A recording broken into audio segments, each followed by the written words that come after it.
Hi everyone, welcome to your favorite review show. This is Universe and I am Watifeoni, and this is my attempt at trying to look like a boss. It might work, but hey, I give myself pointers for trying. Which brings me to the title of our movie for today, Ink's Blot, Who's the Boss? Now believe me, we've been talking about this movie for a while, and today we're going to give you a little info on how the movie went down, and we're going to try as much as possible to not give you spoilers. So stay tuned and do not go anywhere.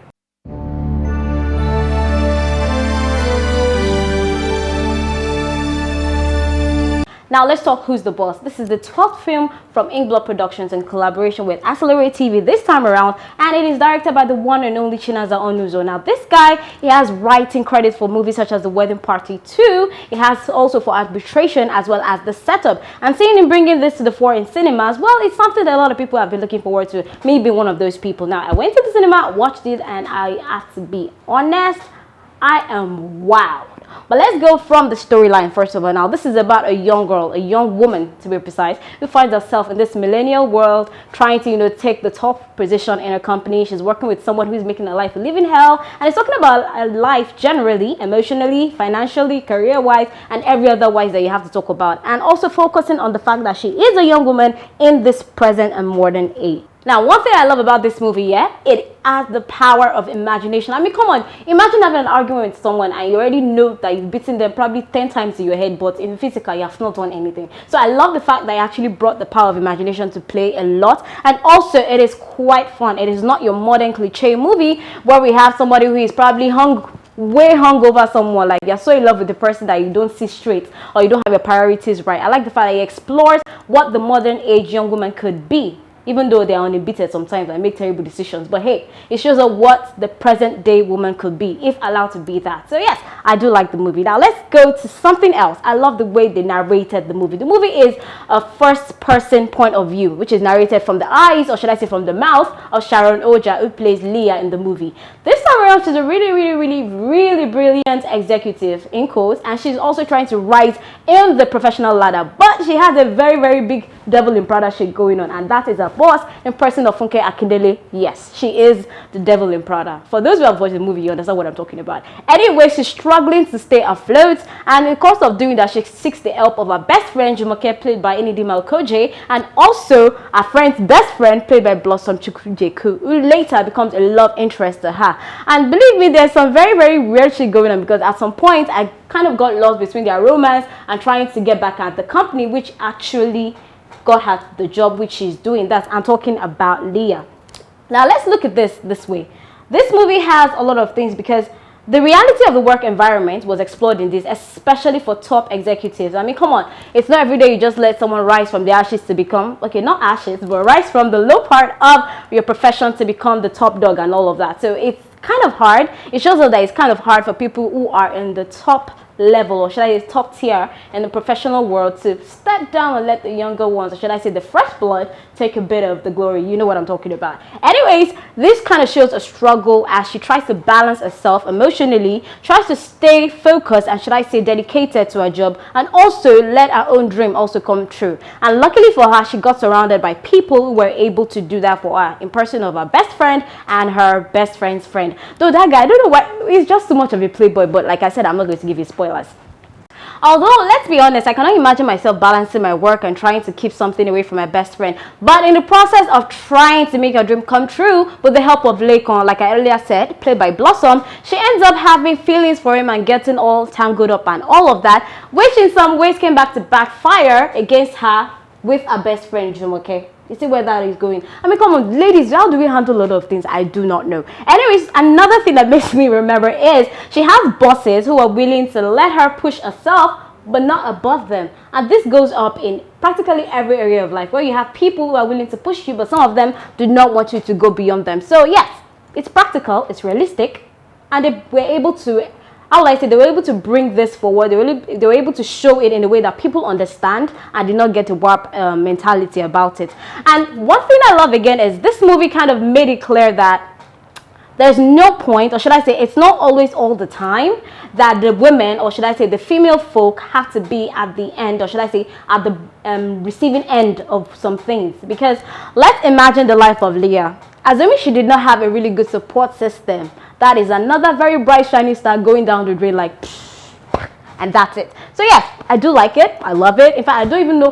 Let me just say this is one of the movies I'll consider go girl power, because I mean, okay, yeah, she had friends that were guys too, so yes, credit goes to them. But yeah, go girl power, and it was done in a way that was not, how would I say, it didn't sound or look insultive to anybody. So I'd say a pretty good job with this directorial debut. And so far, yeah, let's be honest, before I go into the rest of my review, so far so good. People have been turning up to watch it, and yes, they've been doing meet and greet. So if you're willing to meet and greet with them at any of the cinemas, don't worry, I think they have that on their page at Inkblot Presents. You can see whoever is coming to the cinema at what time. You can see that and go have fun. So yes, that's another way to enjoy yourself and experience the whole who's the boss experience.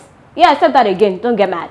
Moving on to the next. Now let's talk a little bit about casting. Now Funke Akindele, she did an amazing job with being the bitchy boss, really good one. And Dima-Okojie did an amazing job as a best friend who wants to help a friend while juggling her own issues. Liah, played by Blossom, well, a good playboy who finally found a heart. And Tunde, played by Segun Arinze, a boss who wants everything and is willing to step on a couple of toes to get what he wants. And Liah, the girl who it all real, well, we'll say it all revolves around her, because come on, she almost lost her way, but hey, good support system, like I always say. Now let's talk about the costuming. Dang it, I love the fact that they were able, the costuming for every one of the characters, the scenes were just on point. But whether it's on the executive side, when it was corporate and professional, or when they were downright playful, or when they went to the club, everything was just really nice, just really gelled together. And also I like the camaraderie between the characters, because you could tell, or should I say you couldn't tell, that it was just a movie. So you could tell that even offset, there will be some sort of chemistry between all the characters, which was kind of obvious, and I kind of liked it. So now let's quickly move to a couple of things that stood out to me that I won't say I didn't like, but I'm sure that if they had noticed, they might have made corrections on. Now let's talk about when Dima, that's Jumoke, found out that Liah was sleeping with her best friend. And at the same time, I told her I was going to give you something that won't be spoiler, but I had no choice to do that. Anyways, that came out, I'm so sorry. But yeah, she found out that Liah was sleeping with her best friend. And also at the same time, Liah was actually having crisis at work. Now in the course of trying to confront her for doing that, a lot of things came into play, a lot of let's say a lot of other issues came into play, and they were not, at that point they were not able to synchronize everything, because I kind of got lost in the argument. Because how did you go from arguing from your friend sleeping with your best friend to being sued at work? It kind of didn't correlate at that time. Then also, let's just say that in this movie, there are two different, let's say, rival companies. And the two companies, in quotes, ended up using the same models for their advertising projects or for their briefs. So yes, I think that was an oversight, or should I say lack of foresight or oversight. I think it's an oversight, using the same model, that's Beverly Osu, as their model. So yes, I think they made a mistake on that. But other than that, I think I don't really have much to say about the movie being bad. No, it was not bad. It was fun all the way. And yes, a good show off, or should I say shout out to Silent Disco, because yes, we could see the headphones and the party scenes, and that's really what opened up every of the trailers. And seeing it in the movie, I actually kind of was able to put it together with the movie. So yes, it was really good, and they also showed us some really good cool spots to hang out. So yes, that's like free marketing, I'm just saying. Anyways, that happens in movies every time. But yes, so all in all, movie was good. I don't think I could pick up one thing that was really bad, except those things I've mentioned. And I'm sure it's something that could be overlooked if you're not really paying attention. So that's that. And another thing is the soundtrack. Like every soundtrack meets it. Every soundtrack meets the situation on ground. So yes, it worked. I didn't feel a disconnect between the soundtrack and the scene, or should I say the transitions. And the transitions were clean too. The transitions were pretty clean. So yes, there was nothing wrong with that. Yes, except I'm trying to pick, but there was nothing. So for a directorial debut, this was really good. This was really good. And who knows, might end up seeing a sequel. But finally, I love the brilliance of Liah in using what she had to get what she wants. Get your mind out of the gutter. I did not mean it like that. Anyways, what I meant was she was able to use, when people say the enemy of my enemy is my friend.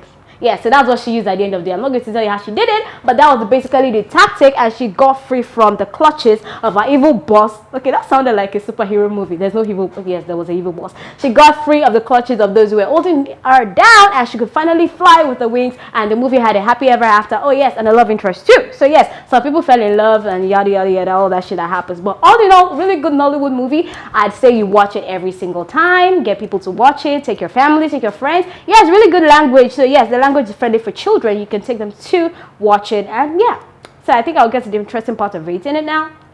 For the fact that this movie showed the process of falling in love in so many unusual ways, and also because they make me go up to schemes that I cannot do because I have to maintain my good girl persona, I will give them a whooping 8.